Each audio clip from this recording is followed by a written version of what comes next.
Good morning, Brad Washa, one of the Ops Section Chiefs with the Alaska Incident Management Team for the Monument Fire for the 26th of August. It's a Thursday here in Redding, and want to go around the fire with you today.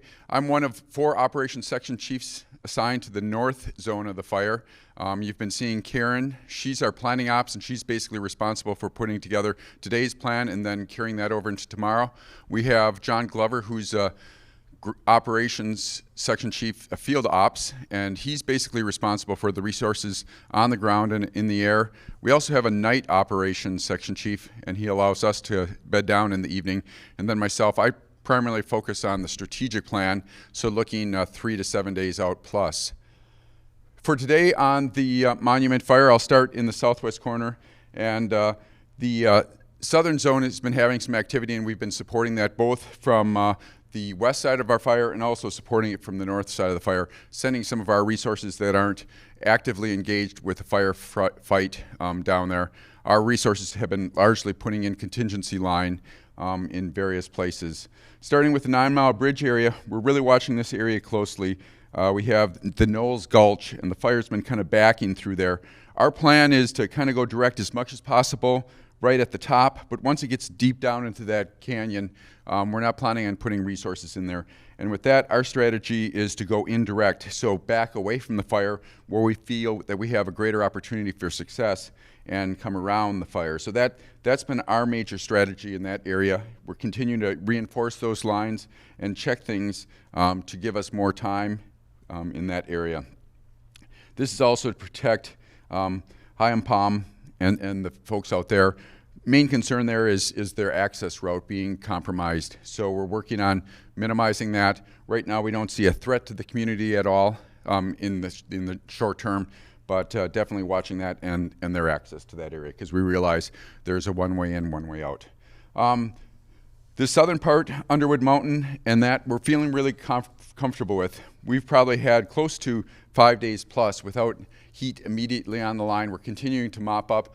We did have some logging slash that was ignited yesterday, and that was interior, but that did put up a little bit of smoke. But that area has been very secure. Coming up to the top, the 299 road, that is going to be opened, controlled access to the public at set times throughout the day, and we are paying attention to that because that does impact our fire traffic coming in and out of the fire area and through the fire area to support other parts of the fire. This New River area, that has basically, the fire's been backing down nicely to the New River, and that's what we want. We want it to come down to the river, and we feel that the river is a good holding feature. One of my jobs as a strategic planner, though, is to do a lot of what ifs. And we have looked at it as, what if it does back down and then it does spot over? What are our concerns? And we have been putting in indirect line up in this area leading out to Denny and being ready in case something like that were to happen. Also been working with a lot of the villages, Trinity Village, Hawkins Bar, Daly, Denny, and doing some structure protection in that area just in case the fire was to come out of its current perimeter and threaten those areas. We have quite a bit of fire up in this northwest corner, and we have been working utilizing existing road systems and that, putting in dozer line, trying to check that fire from spreading and looking at options. And that's focused because Denny is to the north and a concern for us in that area. The last few days we've started to see some increased activity as the fire is making its movement towards into the Shasta Trinity, or I'm sorry, the Trinity Alps Wilderness area. Big French Creek, Manzanita Ridge, seeing some heat in there, and we are watching that very carefully. Not as much concern as far as it's doing its natural thing in the wilderness, but concern for if it were to become established and potential to move to the east and impact a lot of the populations out in this area. So with that, we do have this east fork to Hobo Gulch. We have been reinforcing that road along with the ridge line to have a holding feature in place there. And again, if this fire were to hook around, that's our main concern there. Where the fire has been hooked up or holding in the lower part, you kind of have a vegetation change and it runs out of some fuel. So the lower part, we're not as concerned, but it'd be more of a concern of the fire hooking around. With that, though, we do have some contingency lines that we put in. So those contingency lines are indirect lines away from the fire And again, if this primary holding feature doesn't work, having some other options as far as Canyon Creek, and then also doing some contingency lines behind Junction City and Weaverville. To the south, again, we've been providing some additional resources down to the south zone and backing those folks up so they can be involved in the front of the fire. We've also had communications with the river complex because that fire does affect us, and looking at, down the road and talking, a week, 2 weeks, 3 weeks, what's the potential of those two fires coming together, or what's happening up here impacting us. We don't want to be taking an action here if this fire is going to have a chance of impacting, the Trinity Lake and that sort of thing. So we have been having communications with them. We've also in the past have had issues, and I wouldn't say issues because it's actually been a good thing, but the smoke from the river complex has come over our fire and minimized our fire behavior. So we are communicating and working closely with that fire.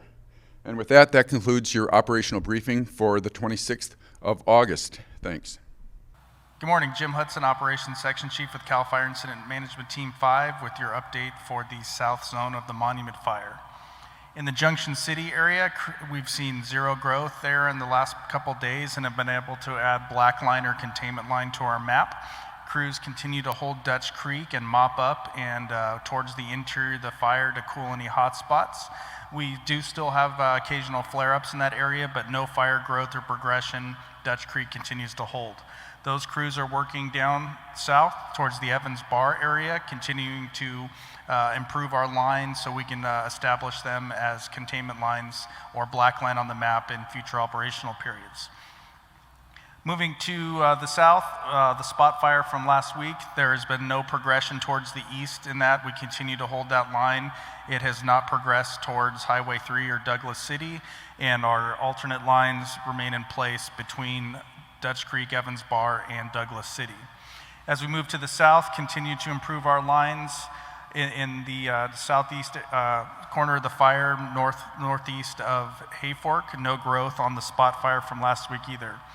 We did have an increased activity north of Hayfork yesterday. We had a 500-acre slop and spot fire that merged just north of the Barker Creek Road area in the burn scar from the 2015 Barker fire. Crews went direct on that last night. We do have containment line around it today that will continue to improve, mop up any hot spots, build some depth.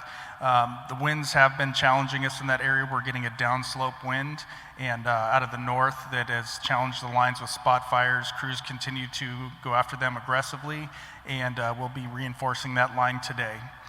Also in the Cedar Gulch area, Bean Gulch area, there was fire progression in the spot fire in that area. It transitioned and spotted into some lighter fuels, more of a grass and brush model. Crews went direct on that last night and were able to get dozer line around it. They'll be continuing to improve those lines today and be aware and have their head on the swivel for any other spot fires in that area.